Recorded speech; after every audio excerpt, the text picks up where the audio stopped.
Are you a pharmacy student who wants to stand out as a residency applicant? Find out 6 ways in this video and stay to the end where I share the most important way to stand out as an applicant. Hi everyone, I'm Dr. Jessica Louie and I'm an associate professor, board certified critical care pharmacist, and entrepreneur. I help people find meaning beyond burnout and a job title. On this channel, we share passive income and simplifying to combat stress and burnout in your life. And I also share my burnout story in healthcare and how we paid off massive student loan debt through residency. Make sure to click those videos below. I also share our residency series on this channel, so be sure to click the links on how to apply to residency, how to stand out, how to interview, and how to rank programs, all linked below, and our CV and letter of intent templates. This video is not sponsored or not associated. It is my personal opinion. For those wondering, I did complete a PGY1 in pharmacy practice and a PGY2 in critical care in 2014 and 2015 from ASHP accredited programs. And we're going to jump into the 6 ways to stand out as a residency applicant. The first way is being well-rounded or multidimensional. And I know that you've heard this a lot from lots of different people, and it really is something that will help you stand out. Being able to show that it wasn't just the grades that got you through pharmacy school is really important. It was also those intern pharmacist positions, those co-curricular activities, those possible leadership positions or research scholarship opportunities that you decided to participate in.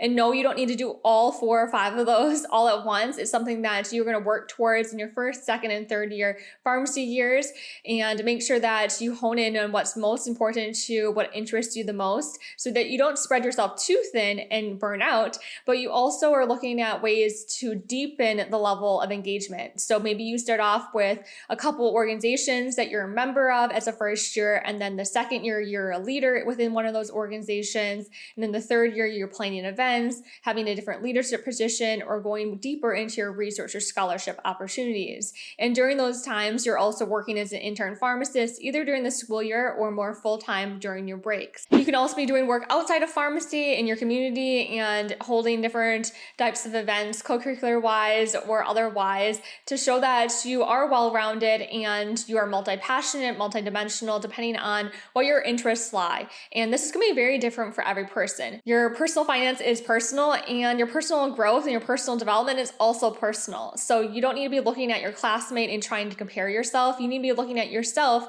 and thinking about what's personal to me that will help me grow and show that I do have skill sets in different areas. And I have shown that I've looked at different areas of pharmacy. I know what I want to get into, and I know where I would like to practice. The second way to stand out as an applicant is your letters of recommendation. And yes, these are very important in your written application, because your written application is what gets you the interview on site for that program, and we want to get to that interview phase. So your letters of recommendation, usually come from preceptors, faculty, supervisors, different people in your life and in your pharmacy journey, and it's really important that you pick those very wisely depending on the type of program you're applying to. You're giving the recommender enough time to write that letter and really have an investment in that letter, and you're making sure that they are going to write you a strong letter of recommendation. We always want strong letters of recommendation, and yes, the recommender should be able to tell you that and be really honest with you, but we really want to make sure that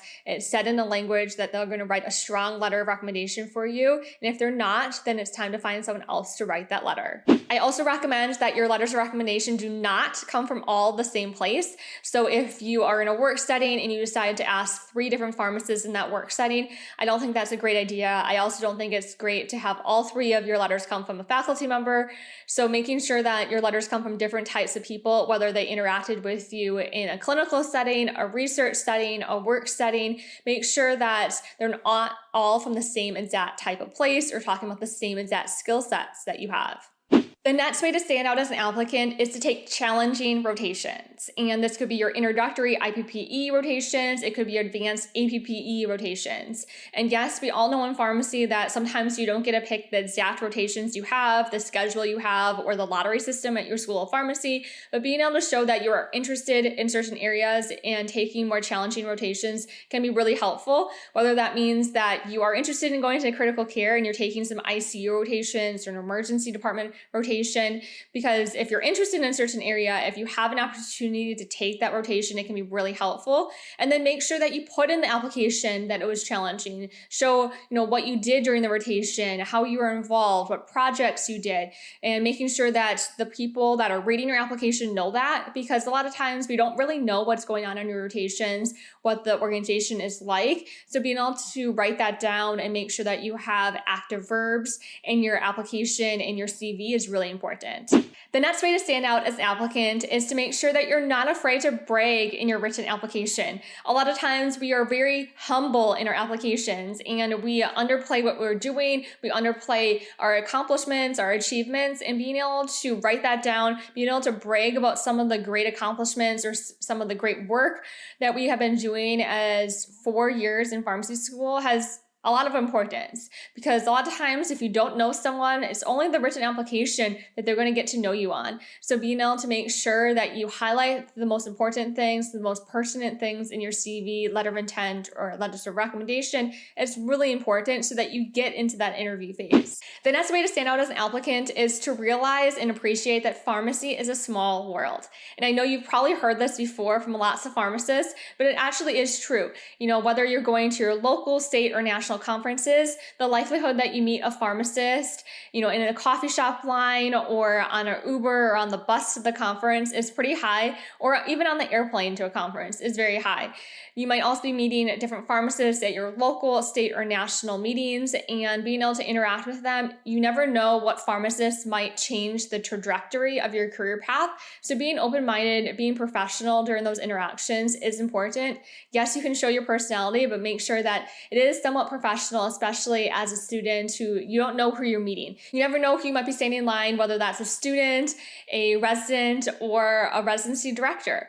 And being able to be open-minded to the conversation that you might have and getting to know one another, and then connecting on LinkedIn can be really helpful in growing that small world of pharmacy into a larger network for yourself, and realizing that you are showing your professional side during all aspects of interaction. Remember that the person that you're sitting next to in the classroom, your fellow students, could either be your future coworkers, your future managers, future bosses, or your future employees. Pharmacy is a small world where a lot of people will go into different fields, move up and down in those fields, go full-time, part-time, per diem, and you might be the employer or the employee of one of those people sitting next to you. So, being able to interact as a student and then into your postgraduate training in a professional way is important. The next way to stand out as an applicant is your interview. And yes, we want to make it to that interview phase so that you can really show off your personality and show off your true self. And this is great, especially if you have an in-person interview after some virtual interviews, to really show off,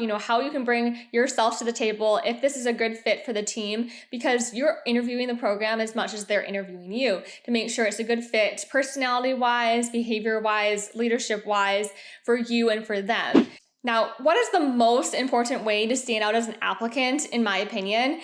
And going through this and being in pharmacy for over 10 years now, I started my pharmacy career back in 2006. It's been over 15 years now. I can say that I really encourage you to be open to new opportunities that present themselves. And I think this really goes back into pharmacy being a small world, because pharmacy has so many different paths you can take trajectory-wise, and being open to those new paths, those new careers, there's new opportunities, and who you meet and who you interact with, I think is really important, because maybe you entered pharmacy school thinking that you're going to be on this one path and you changed your mind over those 4 years and you're on a different path. And then after you graduate, you may pursue a residency program, and that could change your path or it could solidify your path. But being open to those new opportunities, I think, is really important, because pharmacy is going to change over time, and being open to that change is going to be important as our profession grows and becomes more confident in how we change patient outcomes, how we improve patient care, and how we are a vital part of the healthcare team. Those were 6 ways to stand out as a residency applicant. I would love to hear more ways that you want to stand out as a residency applicant, or more advice from fellow pharmacists. Please share in the comments below, and make sure you're watching our other residency series videos on how to stand out and fit into the right residency program, prepare for interviews, and rank in your residency. Until next time, cultivate joy.